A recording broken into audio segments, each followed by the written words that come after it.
আসসালামু আলাইকুম। সুপ্রিয় দর্শক, ক্ষমতার পালাবদল যখন হয় তখন রাষ্ট্রের প্রতিটি স্তরেই তার একটা বড় ঢেউ এসে কিন্তু লাগে। এটা ইতিহাসের চিরায়ত নিয়ম, রাজনীতির একটি অলিখিত ব্যাকরণ। নতুন সরকার সবেমাত্র দায়িত্ব নিয়েছে। আর এর মাঝেই আমরা কিন্তু দেখতে পাচ্ছি পরিবর্তনের এক বিশাল হাওয়া ইতিমধ্যে বইতে শুরু করেছে। অনেকেই হয়তো খুবই স্বাভাবিকভাবে ভেবেছিলেন এই পরিবর্তনের শুরুটা বোধহয় সিভিল প্রশাসন কিংবা পুলিশ বাহিনী দিয়ে হবে। কিন্তু না, সবাইকে কিছুটা অবাক করে দিয়েই রাষ্ট্রের সবথেকে সুশৃঙ্খল এবং স্পর্শকাতর জায়গা আমাদের সেনাবাহিনীতেই ঘটে গেল কিন্তু এক ব্যাপক এবং অত্যন্ত তাৎপর্যপূর্ণ রদবদল। একটু গভীরভাবে খেয়াল করে দেখবেন সেনাবাহিনীর শীর্ষ পর্যায়ে, অর্থাৎ একেবারে নীতি নির্ধারণী যে জায়গাগুলো, সেখানে কিন্তু খুব সুকৌশলে বেশ কয়েকটি বড় ধরনের পরিবর্তন আনা হয়েছে। যেমন ধরুন, চিফ অফ জেনারেল স্টাফ বা সিডিএস এর মতো অত্যন্ত গুরুত্বপূর্ণ এবং সংবেদনশীল পদে দায়িত্ব পেয়েছেন লেফটেন্যান্ট জেনারেল মাইনুর রহমান। তিনি এর আগে আরটকের জিওসি হিসাবে দায়িত্ব পালন করেছিলেন। আবার আমাদের প্রতিরক্ষা গোয়েন্দা মহাপরিদপ্তর, যাকে আমরা ডিজিএফআই হিসাবে বেশি চিনি, সেখানেও কিন্তু এসেছে নতুন নেতৃত্ব। কায়সার রশিদ চৌধুরীকে এই গুরু দায়িত্ব দেওয়া হয়েছে।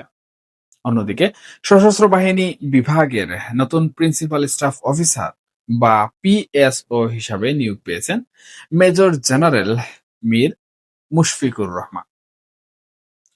এখন এই যে রদবদল, এই রদবদলের ডামাডোলে কিন্তু আরেকটি বিষয় বেশ নজর কেড়েছে। বর্তমান যিনি পিএসও ছিলেন, lieutenant general S M Kamrul Hasan, তাকে পররাষ্ট্র মন্ত্রণালয়ে বদলি করা হয়েছে রাষ্ট্রদূত করার জন্য। অন্তর্বর্তীকালীন সরকারের সময়ে তাকে নিয়ে নানা মহলে বেশ আলোচনা ছিল। এখন সবচেয়ে বড় প্রশ্ন হচ্ছে, পররাষ্ট্র মন্ত্রণালয়ে ন্যস্ত হওয়ার পর তাকে আসলেই কোনো দেশের রাষ্ট্রদূত করা হবে কিনা। কারণ আমাদের অতীত অভিজ্ঞতা বলে সেনাবাহিনীর শীর্ষ পর্যায় থেকে পররাষ্ট্র মন্ত্রণালয়ে বদলি হলেই যে সবার ভাগ্যে শেষ পর্যন্ত রাষ্ট্রদূতের পদ জুটে তা কিন্তু নয়। সময়ের এই রাজনৈতিক হিসাব নিকাশ কিন্তু বড্ড অদ্ভুত এবং একই সাথে ব্যাপক জটিল।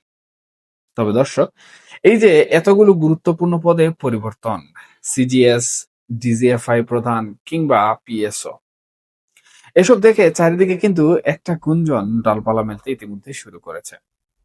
সবার মনে এখন ঘুরে ফিরে একটাই প্রশ্ন, তবে কি খুদ সেনাপ্রধানের পদেও কোনো পরিবর্তন আনতে যাচ্ছে?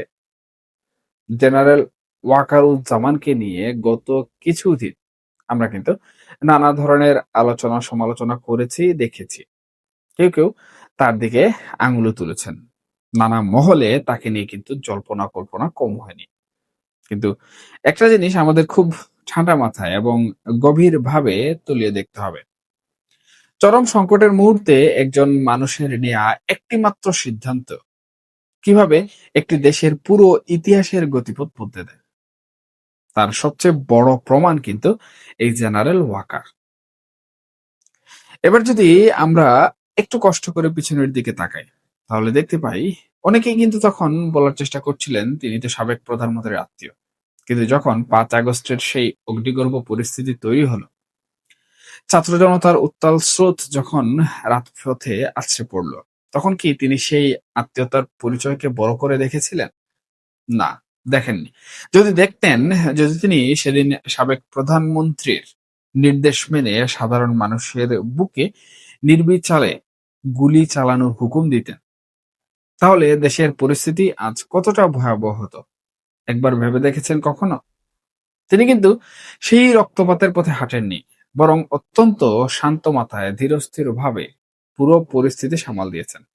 সরকারের নানা চাপের মুখেও তিনি যে দৃঢ়তা দেখিয়েছিলেন এবং পরোক্ষভাবে হলেও সেদিন ছাত্র জনতার পাশেই এসে দাঁড়িয়েছিলেন, তার এই অবিচল অবস্থানের কারণেই কিন্তু একটি দীর্ঘ শাসন আমলের পতন, আমি মনে করি, খুব তাড়াতাড়ি ত্বরান্বিত হয়েছিল।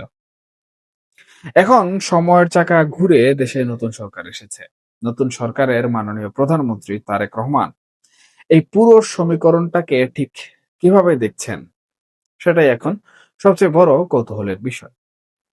বর্তমান সেনাপ্রধান কি নতুন সরকারের সেই পূর্ণ আস্থা অর্জন করতে পারবেন, যার উপর ভিত্তি করে তিনি তার মেয়াদ সুচারুভাবে পূর্ণ করতে পারবেন?